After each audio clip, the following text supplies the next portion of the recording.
Hoje nós estamos começando mais uma série que tem como título De Volta à Casa do Pai. O objetivo dessa série é proporcionar, é dar oportunidade para aquelas pessoas que um dia estiveram na casa do Pai, que um dia estiveram na igreja e experimentaram do dom precioso de Deus, do Espírito Santo, conheceram a palavra, mas por uma circunstância resolveram se afastar. E é sobre isso que nós vamos falar neste mês, de volta à casa do Pai. E eu começo esta série com uma mensagem que vai mexer muito conosco. Motivos pelos quais as pessoas esfriam na fé e abandonam a casa do Pai. Motivos pelos quais as pessoas esfriam na fé e abandonam a casa do Pai, ou abandonam a igreja, ou abandonam a Deus. Porque primeiro é um abandono deliberado a Deus. Quando a pessoa sai da igreja, ela já expulsou Deus do seu coração. Ela já expulsou Deus do seu coração. E aí, consequentemente, ela vai sair da igreja, porque para ela já não tem mais nenhum motivo ela permanecer, porque o motivo que nós entendemos da pessoa estar na igreja é por causa de Deus. E eu trago um texto aqui, lá do Antigo Testamento, porque o desvio não está só no Novo. Desde o Antigo Testamento nós vamos ver o povo de Deus se desviando, se afastando de Deus. Segundo livro das Crônicas, capítulo 24, versículo 18, do 18 em diante. E deixaram a casa do Senhor, Deus de seus pais, e serviram às imagens do bosque e aos ídolos. Então veio grande ira sobre Judá e Jerusalém, por causa desta culpa. Abandonar a Deus é pecado, é uma culpa imposta àquele que abandona o caminho. Porém, aí olha a misericórdia de Deus, olha a graça e a misericórdia de Deus. Porém enviou profetas entre eles para os fazer tornar ao Senhor, para retornar, os quais protestaram contra eles, ou seja, pregaram a verdade, mas não deram ouvidos.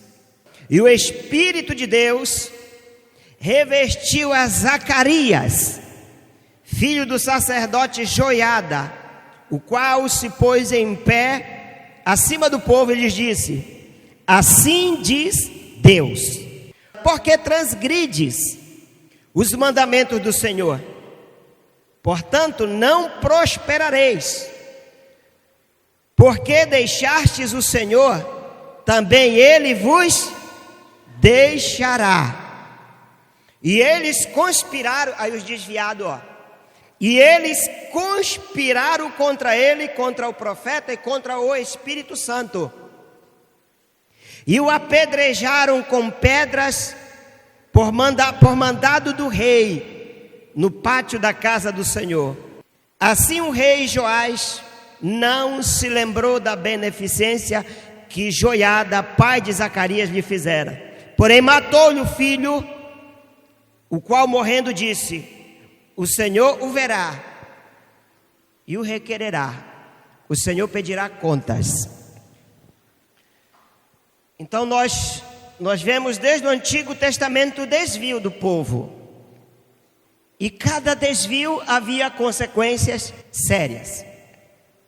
E trazendo para a nossa realidade, eu quero falar sobre isso, conversar um pouco com vocês a respeito dos motivos pelos quais as pessoas esfriam na fé e abandonam a casa do Pai.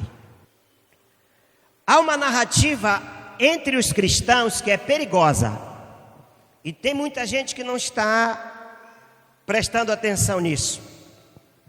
Nós vivemos hoje nas igrejas a cultura do politicamente correto. O que é isso? As pessoas hoje tem cuidado para não constranger os outros com a pregação do Evangelho, com a pregação da verdade bíblica, porque para alguns a pregação da verdade configura um discurso de ódio. É isso que está ocorrendo já no meio de muitas igrejas. E tem muito crente hoje que não prega mais a verdade porque tem medo de ser taxado de chato. Ah, tu é chato. Ah, tu fica falando desse Jesus para nós. Não pregam com medo de ofender os outros, porque tem medo de causar uma má impressão com os colegas de trabalho, com colegas de faculdade, até mesmo entre nós, até mesmo no nosso meio. Medo de ser rejeitado, medo das pessoas se afastarem dele e o julgarem, o taxarem como julgador. Nós estamos vivendo isso nas igrejas, a cultura do politicamente correto, que crente agora tem medo de pregar a palavra para não ser taxado de fanático ou de julgador, porque as pessoas hoje querem ser vistas como pessoas legais. Ah, aquele crente ali é legal. Sabe por que ele é legal? Sabe por que os outros acham ele legal? Porque ele não prega a palavra, porque ele não confronta o pecado das pessoas, porque elas querem ser vistas como pessoas legais, como os queridinhos. Mas isso não passa de egoísmo, isso não passa de pensar em si mesmo. O texto sagrado, ele é claro. A Bíblia define o que é certo e o que é errado. O que é errado a Bíblia chama de pecado. E nós devemos tratar pecado pelo nome. Pecado é tudo aquilo que contraria a lei de Deus, doa em quem doer. E hoje, em determinadas igrejas, os pastores estão pregando a palavra e os crentes estão levantando e indo embora, porque está se cumprindo o que foi profetizado pelo apóstolo Paulo, que muitos nos últimos dias não suportariam a sã doutrina. Um tempo desse, lá nos Estados Unidos, um pastor estava pregando sobre o pecado da homossexualidade. A igreja começou a levantar e ir embora. Ficaram dezenas de crentes, a igreja lotada, e o pastor começou a pregar sobre a homossexualidade. E aí os crentes abandonaram o culto, porque o pastor estava pregando contra o pecado da homossexualidade. Infelizmente hoje, a Bíblia, ela é mais citada do que lida. Porque é muito fácil citar a Bíblia, citar versículos, textos fora de contextos, sem conhecer profundamente a realidade. Isto é um comportamento extremamente ruim, porque as pessoas falam do que elas não conhecem, porque elas ouviram alguém falar. Hoje nós vivemos a cultura do achismo. As pessoas dizem: ah, eu acho que é isso, eu acho que é aquilo outro. E com relação a esse assunto, nós temos que ser claros com relação àqueles que se afastaram da palavra de Deus. Não é julgamento, é pregar a verdade. Jesus não fez rodeio para pregar a verdade. Jesus nunca foi politicamente correto. Jesus confrontava o pecado. E tem muita gente afastada porque tem muitos crentes que têm medo de confrontar, têm medo de falar a verdade.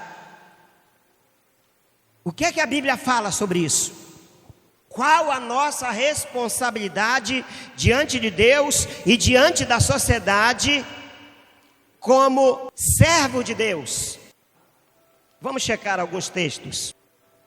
Vamos ver se vivermos a cultura do politicamente correto é vantajoso para nós. Ezequiel capítulo 3, o versículo 4 diz: filho do homem, Deus chamando o profeta Ezequiel, chama de filho do homem. Filho do homem, vai, entra na casa de Israel. Deus está dizendo: fala para o meu povo e dize-lhe as minhas palavras. Versículo 11: assim diz o Senhor Deus: Preste atenção. Assim diz o Senhor Deus, quer ouçam, quer não. Quer ouçam, quer deixem de ouvir. Aí o versículo 17, ele diz: eu te dei por atalaia. Não foi só o profeta Ezequiel que foi dado como atalaia, mas eu e você, todos nós. Eu te dei por atalaia. Atalaia é o soldado, alguém que vigia com relação aos perigos e ameaças, cumpre as suas funções no quartel. E eu falei domingo passado sobre o soldado. A Bíblia diz que nós somos soldados de Cristo, mas o soldado, ele não serve o exército em casa, ele vai para o quartel. Da mesma forma o crente, eu sirvo a Deus em casa. Não, meu querido, você tem que vir para a igreja. Aqui é o quartel. Atalaia não fica em casa. Atalaia não tira serviço em casa. Atalaia tira serviço aonde, Ricardo? Você foi militar. Aonde? No quartel. Eu te dei por atalaia sobre a casa de Israel, e da tua boca ouvirás a palavra e avisá-lo-ás da minha parte. Nós fomos chamados por Deus para sermos esse atalaia. Agora vamos para o versículo 18. Quando eu disser ao ímpio, Deus está dizendo, olha, quando eu falar para o ímpio, quem é o ímpio? É o ateu, é o profano, é o descrente, é o incrédulo. Quando eu disser para o ímpio, certamente morrerás, e tu não o avisares, nem falares para avisar o ímpio, se tu não o avisares e nem falares para avisar o ímpio acerca do seu mau caminho, da vida que ele leva, para salvar a sua vida. Por que é que o atalaia tem que avisar? Para salvar a vida do ímpio. Aquele ímpio morrerá na sua iniquidade, ele morrerá no seu pecado. E ele morrendo no seu pecado, ele será julgado por Deus, e certamente ele será punido eternamente. Aí o Senhor diz, mas o seu sangue, da tua mão o requererei. Ele vai morrer, ele vai ser punido, mas eu vou cobrar de ti, porque ele foi para a perdição, porque talvez você não falou da minha palavra, você não o alertou acerca do perigo que ele estava levando. Ele morrerá na sua iniquidade, mas o seu sangue eu requererei das tuas mãos. Isso se não avisares o ímpio. Aí ele diz, mas se avisares ao ímpio, se você fizer a sua parte, mas se avisares ao ímpio e ele não se converter, por isso que tem que converter, gente, e ele não se converter da sua impiedade e do seu mau caminho, ele morrerá na sua iniquidade, mas tu livraste a tua alma, tu te livraste, porque tu fizeste a tua parte. A salvação é individual, cada um dará conta da sua vida, da sua alma. Tu livraste a tua alma. Isso com relação ao ímpio, agora com relação ao justo. Semelhantemente, quando o justo, quem é o justo? É o filho, é o povo de Deus, é o filho de Deus. Quando o justo se desviar da sua justiça, ou seja, deixar o caminho da retidão e cometer a iniquidade, quando ele deixar, está aqui, para quem gosta de debater com o pessoal da outra vertente, o justo ele se desvia. Não sou eu que está dizendo, é a palavra. Se ele se desviar da sua justiça, da sua retidão e cometer a iniquidade, ele se torna igual ao perverso. Ele se torna também um ímpio, um perverso, um injusto. Só que para esse, Deus fala o seguinte: e eu puser diante dele um tropeço, o perigo de desviar, ele morrerá, porque tu não avisaste. No seu pecado morrerá. O filho, ele pode se perder. Falando por aí, uma vez filho, sempre filho. Biologicamente não tem como ser ex-filho, mas espiritualmente pode ser. No seu pecado morrerá. Presta atenção. E suas justiças que tiver praticado não serão lembradas. É apagado tudo. Ele pregou, ele ganhou multidões para Jesus, ele falava em outras línguas, ele era uma bênção na igreja, ele curou, ele expulsou demônio, se desviou. Tudo é apagado. A sua justiça que tiver praticado não serão lembradas. Assim mesmo o pecado do ímpio, tudo que ele praticou quando ele se arrepende, os seus pecados, as suas iniquidades também não serão lembradas. Deus é justo. Mas o seu sangue da tua mão o requererei. Mas avisando tu justo para que não peque, e ele não pecar, certamente viverá, porque foi avisado, e tu livraste a tua alma. É uma instrução lá no Antigo Testamento. Agora, o que é que fala no Novo? Paulo orientando ao seu discípulo Timóteo. Segunda epístola de Paulo a Timóteo, capítulo 4, versículo 2. Prega a palavra, não seja politicamente correto.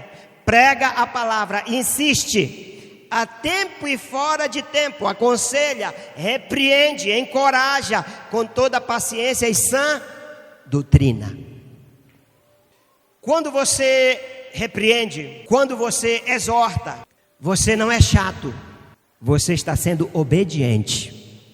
Quando você prega a palavra, quando você exorta, quando você repreende, você não está sendo chato, você está sendo obediente à palavra de Deus.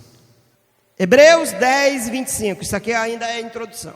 Não deixando a nossa congregação, como é costume de alguns, lá no passado já tinha esse costume. Antes, admoestando-nos, admoestar significa avisar, prevenir, advertir, censurar mesmo. Admoestando-nos uns aos outros, e tanto mais quanto vedes que se vai aproximando aquele dia. Que dia, gente? Vai se aproximando o dia de Cristo. Agora, por que nós temos que advertir? Por que o autor, ele nos adverte? Para nós advertirmos aqueles que estão abandonando a congregação. Por quê? Ele responde: porque se pecarmos voluntariamente, o que é pecar voluntariamente? E o desviado, ele peca voluntariamente porque ele já conhece a palavra. Antes ele pecava porque não conhecia. Deus não leva em consideração o tempo da ignorância, quando a pessoa estava em trevas, quando a luz do Evangelho ainda não havia iluminado a sua mente. Mas uma vez que ele veio para a igreja, entregou a vida para Jesus, ele foi iluminado. E se ele desviar, ele está pecando voluntariamente.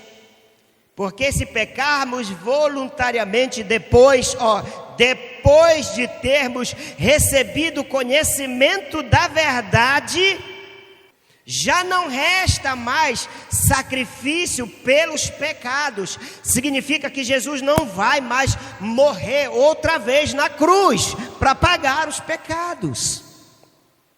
E com relação a isso, Pedro também ele é bem enfático. Segunda epístola de Pedro 2:21 diz: porque melhor lhes fora não terem conhecido o caminho da justiça, do que conhecendo-o, desviarem-se do santo mandamento que lhes fora dado.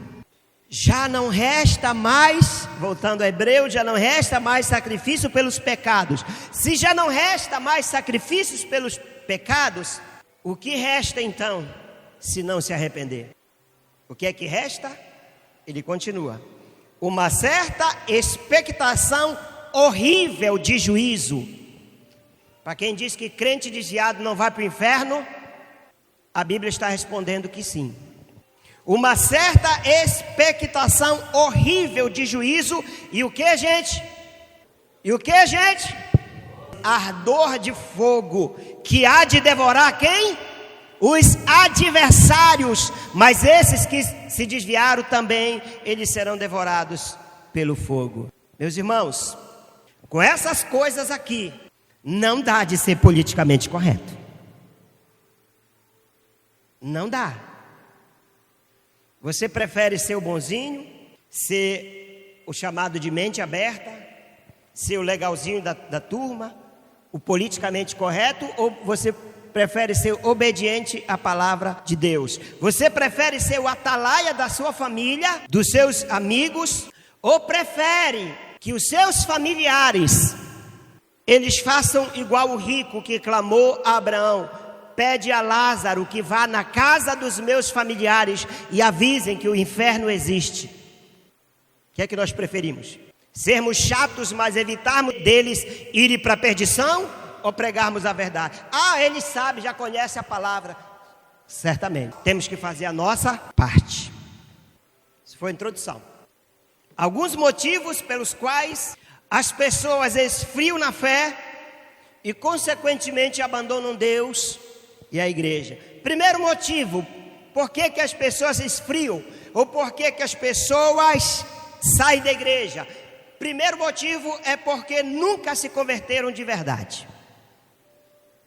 Em alguns casos, nunca se converteram de verdade. Vieram à igreja a convite de alguém, ouviram a palavra, cantaram louvores, bateram palma, gritaram, pularam, o pastor pregou, foram comovidos de uma certa forma, vem aqui na frente, confessa Jesus, mas essa foi a única vez que vieram, nunca mais voltam.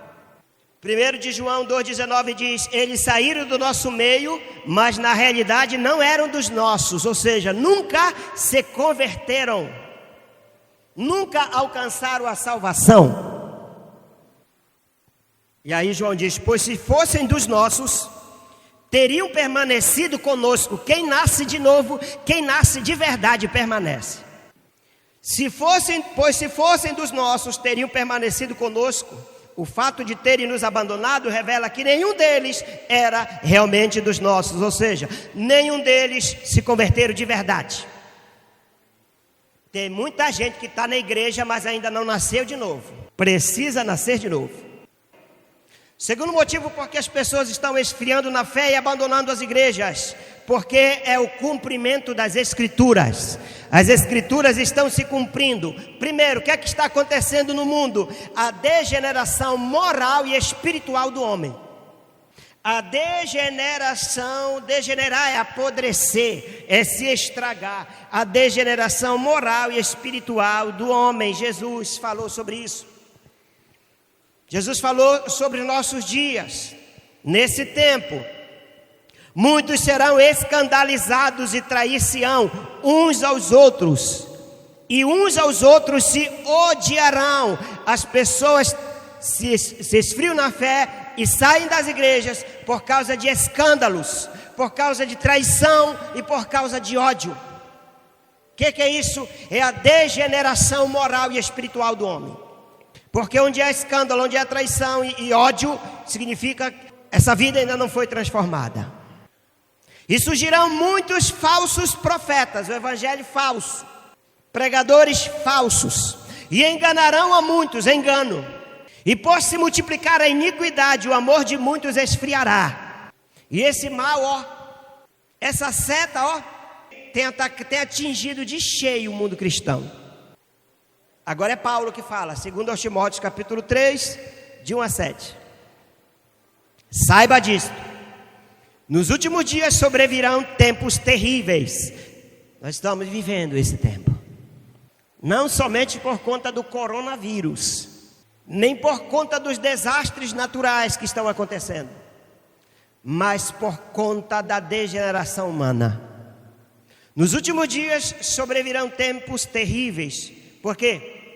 Os homens serão egoístas, avarentos, presunçosos, arrogantes, blasfemos, desobedientes aos pais, ingratos, ímpios, sem amor pela família, irreconciliáveis, caluniadores, sem domínio próprio, cruéis, inimigos do bem, traidores, precipitados, soberbos, mais amantes dos prazeres do que amigos de Deus, tendo aparência de piedade, até parece que é crente, mas negando o seu poder, negando a eficácia da palavra.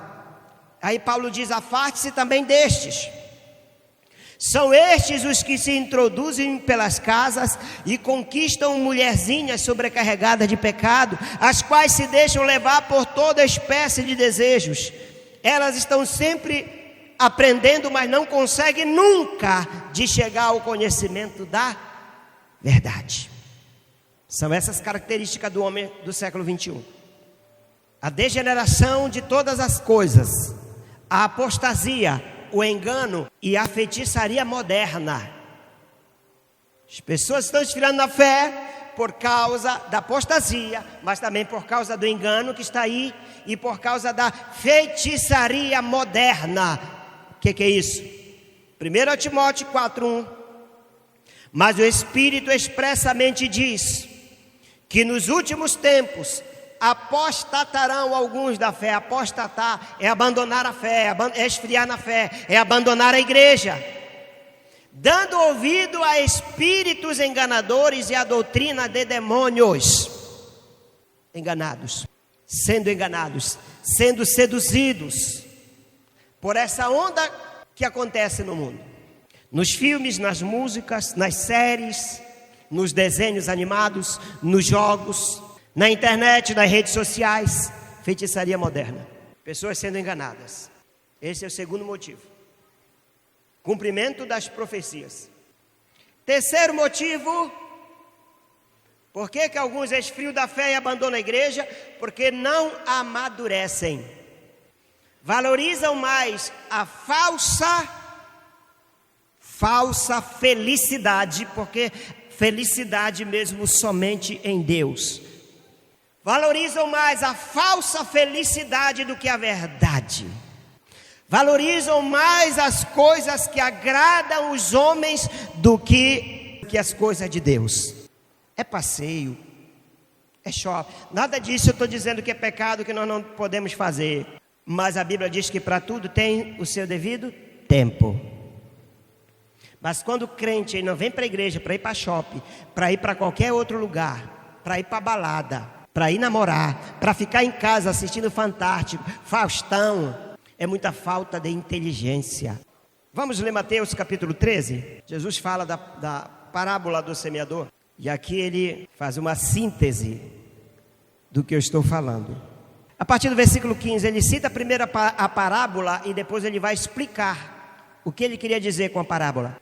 Escutai vós, pois, a parábola do semeador. Ouvindo alguém a palavra do reino e não a entendendo, o primeiro motivo aqui que as pessoas esfriam na fé e abandonam a igreja é falta de entendimento. Não a entendendo, vem o maligno, o diabo, e arrebata o que foi semeado no seu coração. Através do quê? Do engano e da ilusão. Gente, esse mundo é ilusório. Esse brilho, esse som, essas cores, é só ilusão. Vem o maligno e arrebata o que foi semeado no seu coração. Este é o que foi semeado ao pé do caminho. O que foi semeado em pedregais é o que ouve a palavra e logo a recebe com alegria. Veio para a igreja, recebeu Jesus, tudo é novidade, é alegria. Mas não tem raiz em si mesmo, antes é de pouca duração. Segundo motivo é a superficialidade. Não vem para EBD para aprender a palavra, não vai para o GA para aprender a palavra, não vem para os cultos, não vem para a vigília. Vive uma vida superficial, mas não tem raiz em si mesmo, antes é de pouca duração. E chegada a angústia e a perseguição por causa da palavra, logo se ofende. Você sabe agora, você entende porque tanta gente está ofendida com a igreja? Você sabe agora por que tanta gente sai das igrejas ofendidas? Por quê, gente? Porque são pessoas superficiais, não se aprofundaram na palavra, não criou a palavra, não criou raiz. Não criou raiz. E chegada a angústia chega. E a perseguição por causa da palavra logo se ofende.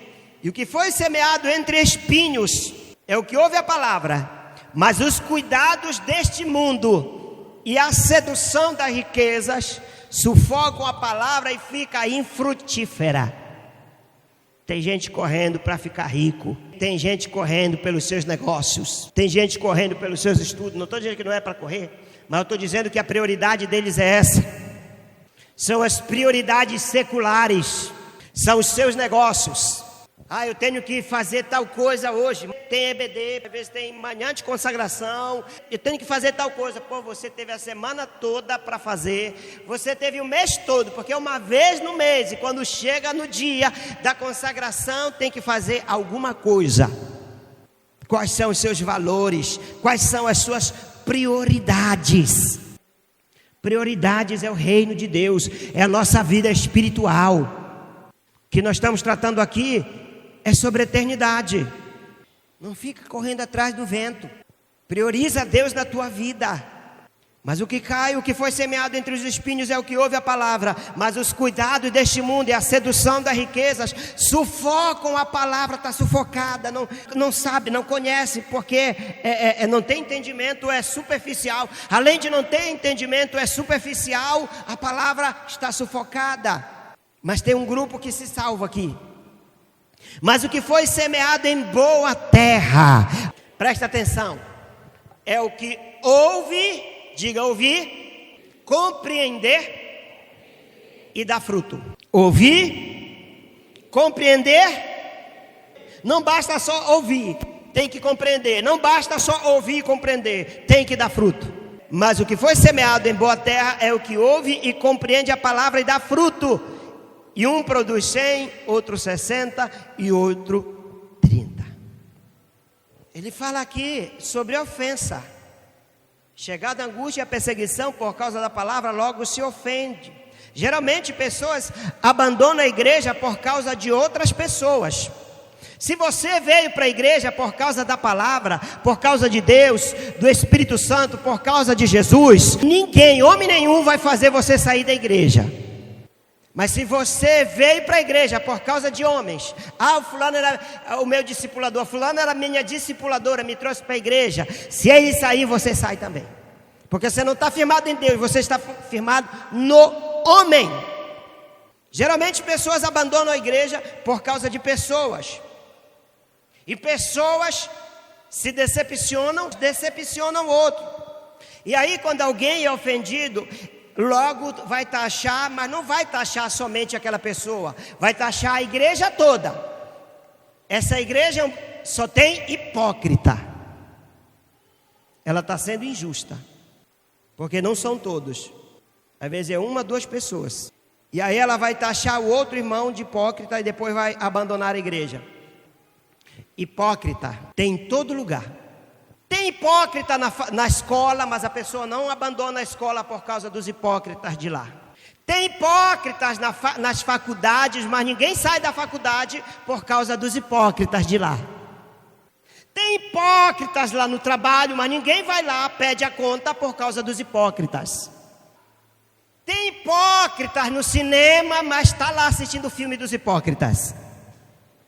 As novelas estão assim de hipócritas, mas não deixa de assistir a novela. Time de futebol está cheio de hipócritas, mas ele não larga o time dele por causa dos hipócritas.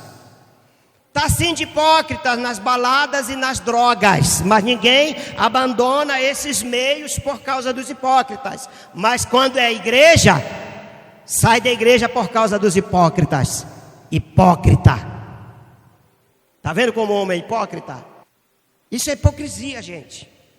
Não amadureceram, por isso que abandonaram. Quarto motivo, porque as pessoas esfriam na fé e abandonam a Deus e consequentemente abandonam a igreja. Sabe por que isso acontece? Porque Jesus já bateu. Eis que estou à porta e bato. Jesus bateu e eles não abriram. Jesus os visitou, mas eles não o receberam. Eles não querem ouvir a voz, simplesmente eles não querem abrir a porta para Jesus. Eis que estou à porta e bato. Se alguém ouvir a minha voz e abrir a porta, entrarei em sua casa. Judas andou 3 anos com Jesus, mas Judas nunca abriu a porta do coração dele para Jesus entrar. A pessoa pode andar com Jesus, pode estar na casa do Pai, mas ainda assim está com o coração duro, endurecido. Por esse motivo, eles se perdem. Judas se perdeu. Teve todas as oportunidades. Lucas 13, versículo 34. Olha que Jesus fala. Lá no final do versículo ele faz uma pergunta: quantas vezes eu quis e vós não quiseste? Quantas vezes, igreja, Jesus quis mudar alguns e não quiseram, não permitiram ser mudados. Se Jesus está fora, a pessoa também vai cair fora. Quinto motivo por que as pessoas esfriam na fé e abandonam a igreja: porque alguns acham que eles sabem continuar a vida sem Deus. Eu estou aqui fora, estou curtindo, estou viajando, estou tirando férias, estou de boa. Eles acham que eles sabem continuar a vida sem Deus. Salomão, o homem mais sábio que viveu e descobriu o conhecimento, porque Deus lhe deu o conhecimento. Ele diz que o conhecimento por si só, o conhecimento sem Deus, é fútil, é vaidade, é futilidade. Ele diz que prazer e riquezas são fúteis. Leia o livro de Eclesiastes. Salomão foi um dos homens mais ricos, mas ele diz que materialismo é tolice e que riquezas são passageiras. E as pessoas estão investindo o seu tempo, o seu conhecimento, as suas energias e as suas forças nessas coisas. Estão abandonando a Deus. E aí ele conclui que a suma da vida, o significado da vida, o sentido da vida é temer a Deus e andar nos seus caminhos. Eclesiastes 12, 13, 14. De tudo que se tem ouvido, a suma é: teme a Deus e guarda os seus mandamentos, porque isto é o dever, diga dever, de todo homem, porque Deus há de trazer juízo sobre todas as coisas, até as que estão escondidas, quer sejam boas, quer sejam más. Deus vai trazer a julgamento. Todos nós iremos prestar contas diante de Deus. Ele disse também, lá em Provérbios 14, 12: há caminho que ao homem parece direito, mas o fim dele são o caminho de morte. É engano, é morte. A morte os espera. Quando eu falo de morte, é banimento eterno da presença de Deus. E aí tem uns que dizem: crente é trouxa. Crente é trouxa. Cada um é trouxa do jeito que quer. Se eu sou trouxa sendo crente, eu quero ser um bom trouxa. Porque tem outros trouxas que estão pagando para antecipar a sua morte. Outros trouxas estão pagando para morrer. Outros trouxas estão gastando com álcool, estão gastando com drogas. Os outros trouxas, para ter alegria, é preciso ter dinheiro. Para pagar o motel, para pagar a prostituta, para pagar a trouxinha da droga, para pagar a cerveja, a balada. E aí ele vai, pega a sífilis, pega a AIDS, pega a cirrose. Os outros trouxas estão dirigindo bêbados, morrendo e matando. Eu prefiro ser trouxa do meu jeito, servindo ao meu Deus, onde eu não pago para ser feliz, porque Ele é a razão da minha felicidade. Onde eu não pago para ter paz, porque Ele é a minha paz.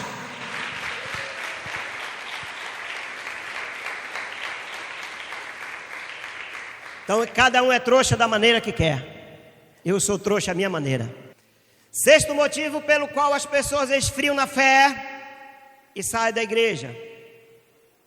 Pessoas saem da igreja porque elas evitam a cruz e elas reduzem o risco do compromisso. Jesus não pode ser seguido a não ser pelo caminho da cruz. Jesus não está mais pregado numa cruz. A nossa cruz não tem o Cristo pregado, porque Ele não está morto, Ele ressuscitou. Ele venceu. E esse é o caminho para a vida eterna. Não existe outro caminho. Jesus não pode ser seguido a não ser pelo caminho da cruz. O que é que isso significa? Lucas 9, 23. Se alguém quer vir após mim, negue-se a si mesmo e tome cada dia a sua cruz e siga-me. Se não for assim, esquece. Porque qualquer que quiser salvar a sua vida, perdê-la-á. Mas qualquer que por amor de mim perder a sua vida, a salvará. Por que aproveita o homem granjear o mundo todo, perdendo-se ou prejudicando-se a si mesmo? Porque qualquer que de mim e das minhas palavras se envergonhar, dele se envergonhará o Filho do Homem quando vier na sua glória e na do Pai e dos santos anjos. Caminho da cruz. Se alguém quer vir após mim, negue-se a si mesmo, negar as suas vontades, negar os seus desejos, negar os seus conceitos e os seus preconceitos. Negue-se a si mesmo, tome a sua cruz. O que é tomar a sua cruz? Na época do Império Romano, quando alguém era condenado à crucificação, colocava-se uma cruz nas costas do indivíduo. A partir do momento que colocava a cruz nas costas do indivíduo, ele havia perdido o direito de existir. Já era. Aquele sujeito não tinha mais volta, ele ia morrer crucificado. O homem, ao colocar a cruz nos seus ombros, ele sabia que era o seu fim. Não haveria mais retorno à vida. Foi esta forma que Jesus encontrou para nos trazer o entendimento na vida cristã. A partir do momento que você toma a sua cruz, já era, você morreu para si mesmo. Como Paulo diz, já não eu mais que vivo, mas Cristo vive em... Já não são mais as minhas vontades, mas as vontades dele. Que implica carregar a cruz. Negação da vontade própria, de perder o direito de viver para si mesmo. A vida é minha, se é sua, então ainda não nasceu de novo. A vida é minha, eu faço dela o que eu quero, eu vou para onde eu vou, eu faço o que eu faço. Não é isso que as feministas estão falando? Tá certo, a vida é sua, mas saiba de uma coisa, ela é sua e ela tem um prazo de validade. Sabe quando expira a validade?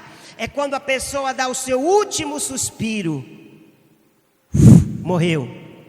Aí, ela não tem mais direito nenhum sobre a sua vida, porque dali para frente é com Deus. E dali para frente ela será julgada pelo que ela viveu, e não pelo que ela vai viver. Pelo que ela viveu, pelo tempo que ela teve neste mundo para se arrepender, para morrer para si mesma, para nascer de novo. Para já entrar na vida eterna salva. Porque se entrar na vida eterna sem salvação, lá não tem mais salvação. A salvação é para quem está vivo. É para hoje, é para aqui e para agora. Carregar a cruz implica em negar a vontade própria. O que Jesus falou. Não seja como eu quero, mas como tu queres. Como Deus quer. Eu não quero vir para a igreja, mas Deus quer que eu venha, então eu venho. Eu não quero orar, mas Deus quer que eu ore, então eu vou orar. Eu vou me consagrar. Eu não quero dar o dízimo, mas Deus quer que eu dê, então eu vou dar. Porque não é a minha vontade, é dele. Eu não quero ir evangelizar, mas eu tenho que fazer isso. Porque já não sou eu mais que vivo, mas Cristo vive em mim. Eu não quero sofrer, mas a vida de fé, o sofrimento, a provação faz parte. Vem no pacote. Jesus disse, quando ele estava no Getsemane, no seu pior momento, ele disse, meu Pai, se possível, afasta de mim este cálice, esse tormento, essa dor, esse medo, essa angústia, essa ansiedade, afasta de mim este cálice. Todavia, não seja como eu quero, mas como tu queres. Fazer a vontade de Deus não é fácil, né? Exige ir para a cruz. Não seja como eu quero, mas como tu queres. É fazer a vontade de Deus, ainda que com lutas e com dor. É obedecer ao Senhor incondicionalmente. Viver desta forma é a exigência para pertencer a Cristo. Não basta a pessoa dizer eu sou de Cristo. Ela tem que viver desta forma. Paulo disse aos Gálatas 5:24. Não podeis, olha só que texto. Não podeis pertencer a Cristo Jesus, a não ser que crucificais todas as suas paixões e desejos. É um filtro É uma peneira que são poucos os que passam nela. Por isso que o caminho é estreito. Não podeis pertencer a Cristo a não ser que crucificai todas as suas paixões e desejos. Gálatas 5:24. E Jesus: e quem não toma a sua cruz e não me segue não é digno de mim. Quem não toma a sua cruz e não me segue não é digno de mim. Deixa eu te dizer uma coisa. Deus não abençoa uma vida bagunçada. Ele dá uma nova vida. A pessoa está com a vida toda bagunçada, mas ela está dizendo: Deus me abençoa. Deus me abençoa. Não, Deus, Ele não quer, Ele não está afim de abençoar. Ele está afim de dar uma nova vida. É preciso mudar o estilo de vida para ter uma vida eterna. E as pessoas estão dizendo hoje, os crentes, eu digo os crentes, estão dizendo hoje: eu quero mudar, desde que não mude nada. Eu quero mudar, desde que não mude nada. Eu quero mudar, mas eu prefiro continuar nas drogas. Eu quero mudar, mas eu prefiro tomando meus golinhos. Eu quero mudar, mas continuando a vida que eu levo. Vindo uma vez no mês na igreja, vindo quando eu quero na igreja, eu quero. Aí ela diz: eu quero mudar e eu quero ser abençoado por Deus. Não. Sabe o que aconteceu com Jacó? Quando ele teve um encontro com Deus, sabe o que Jacó disse para Deus? Para o anjo de Deus: eu não te deixarei enquanto tu não me abençoares. Com a vida toda arrebentada, com o passado todo complicado, com a vida toda bagunçada, ele queria ser abençoado. Mas Jacó não precisava de uma bênção, ele precisava de uma nova vida. E essa nova vida ele alcançou em um encontro com Deus, em Peniel, Gênesis capítulo 32. Eu não te deixarei enquanto tu não me abençoares. Ele imaginava isso. Abre a tua mão e estende sobre mim para me abençoar. Aconteceu o que? O contrário. Deus fechou a mão e deu-lhe um soco na sua coxa. Deslocou a conjuntura da coxa de Jacó e nunca mais Jacó andou da mesma forma como ele andava antes. Lesionou permanentemente o ligamento da sua coxa. Deus tocou na conjuntura da coxa de Jacó. Resultado: Jacó mancou o resto da vida. Jacó mudou de vida. Jacó mudou de nome. Nunca mais ele andou como antes. É preciso Deus dar um soco na coxa para haver uma mudança significativa. Me abençoa. Não vou te abençoar, eu vou tocar na tua vida, porque eu preciso te transformar. Com isso ele se tornou uma pessoa diferente. Deus feriu o velho homem com as velhas práticas. E a partir dali, Deus mudou o nome. Como é o teu nome? Jacó. Eu me chamo Jacó. Tu leva vantagem sobre os outros. Tu és suplantador, tu engana os outros. Tu chegaste até aqui porque em vários momentos da tua vida tu enganaste as pessoas. Tu foste esperto. Tu enganaste teu pai, tu juntamente com a tua mãe. Você foi cúmplice, enganou teu pai. Você chegou aqui com base no engano. E você quer que eu continue te abençoando? Se eu continuar te abençoando, eu vou dizer para você: eu concordo com o estilo de vida que você está vivendo. Não, eu não vou te abençoar, eu vou te tocar. Deus quer mudar vidas aqui nesta noite. Deus feriu o velho homem com as suas velhas práticas para mudar a sua vida. Deixa Deus ferir esse velho homem, essa velha mulher, com essas velhas práticas. Essa é uma ótima oportunidade para voltar para a casa do Pai. Sabe, o diabo, ele impõe fardos sobre as pessoas. E as pessoas andam cansadas e sobrecarregadas, iludidas, enganadas pelas coisas, amarguradas pelas coisas deste mundo.